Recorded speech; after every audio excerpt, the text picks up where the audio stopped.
Hello, Tom, can you hear me? Doesn't matter. So, how is it going? Seen Elena, your girlfriend, all day? Yeah, she slept over at my place and now she's passed out on my sofa snoring like seven elephants. Just thought you should know. Bye. I disappeared. I noticed it yesterday morning. Alone in bed, I awoke to feeling constricted by the bed sheets I had wrapped and rolled in the dark hours before the sun crept between the cracks in the curtains. With a clammy palm, I reached for my phone to check the time. 4:34 a.m. In the distance, I could hear the shower running in the guest bathroom and a melodic humming of a man's voice. Tom, my live-in boyfriend of 4 years, had developed a habit of getting ready for work in the guest bathroom in an attempt to not disturb my sleep. It didn't really matter, though. Anytime he got out of bed, it woke me up. Not from the movement or commotion, but the absence. I can always feel it. That's what must have woken me yesterday morning, was the absence. After I had checked the time, I went to place my phone back on the nightstand when something struck me. The light from my phone screen shone through my fingertips. At first, I thought maybe it was an optical illusion, with it being so dark in the room and the phone screen being so bright. I immediately picked the phone back up and held my hand to it. Surely I was going crazy. As I held my hand to the screen, drawing my eyes up my silhouetted wrist and palm, slowly up to my fingers, there, peeping through soft outlines of what was my fingertips, was Tom and I, smiling back at me from my phone's lock screen. I dropped my phone and rubbed my eyes, reaching for the lamp on my nightstand. As the switch from the lamp clicked on, so did the front door slam shut, giving me a start. He usually says goodbye. Brushing this thought aside, I stared down at my hands in the now well-lit room. Just the tips of my fingers were completely transparent. I spent the better part of the day obsessing over this fact. I researched on the internet only to find fictional stories of such an occurrence. I couldn't reach out to friends or even a doctor in fear of being locked up in the loony bin.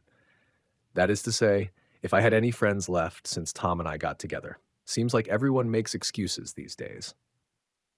Tom arrived back home just after 2 p.m. and plopped into the well-worn 1990s maroon armchair and popped on his headset for another game of war. He usually says hello. I've just finished up getting ready for my shift at the restaurant, a small family-owned steakhouse.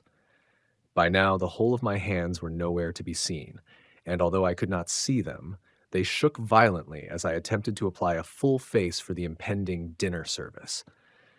I shuffled into the living room where Tom loafed in front of the TV, thumbs clacking away on joysticks and buttons. I asked, loud enough for him to hear through his one headphone-less ear, "Do you notice anything different about me today?" Through the corner of his peripherals, he flashed a glance and responded with a quick, "No." Surely he would notice if my hands were transparent. Maybe I'm going crazy. I kissed his cheek and tried not to get between him and the screen and left for work. Dinner service was busy. I fell into the crowd of pulsing motion, and the air was full of woos and boos. No one seemed to notice my missing hands. I carried a tray of steaming steaks and crab legs over to my table, and as I'm setting the plate down, I almost dropped everything and set the plate down too hard in front of the guest.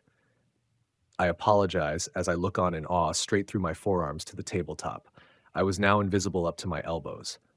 Still, no one noticed. I hurried back to the swinging doors to the kitchen, only to be slammed to the side by the door as another server rushed out the door with a sizzling tray of food.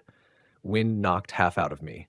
I beelined for the employee bathroom in the back of the kitchen and locked myself in. I tried for a short while just to steady my breathing. Then the flood of thoughts came surging through, in a heated panic. Why am I even here? Does it even matter? Do I even matter? I opened my eyes to see myself in the mirror, staring back at myself. Only just now I can see my whole outline has gone hazy. I am leaving. I'm going home. I get in the car and head straight home without telling anyone. No one calls. No one texts. I think to myself that it's unusual and then brush the thought to the side. I'm disappearing. I come home to find Tom passed out in the armchair, headphones knocked to one side and snoring heavily. I need a hot shower. As I step into the shower and notice I have no feet. I sat for an immeasurable amount of time under the hot water until it started to wane and run cold. I heaved myself into bed where I sat naked, staring deeply into where my body should be, but isn't. It's morning now. Tom never came to bed. Everything is so quiet. My body is completely gone now. I can see that my surroundings are starting to fade as well. The quiet is almost soothing. First time posting. Lumk, what you think?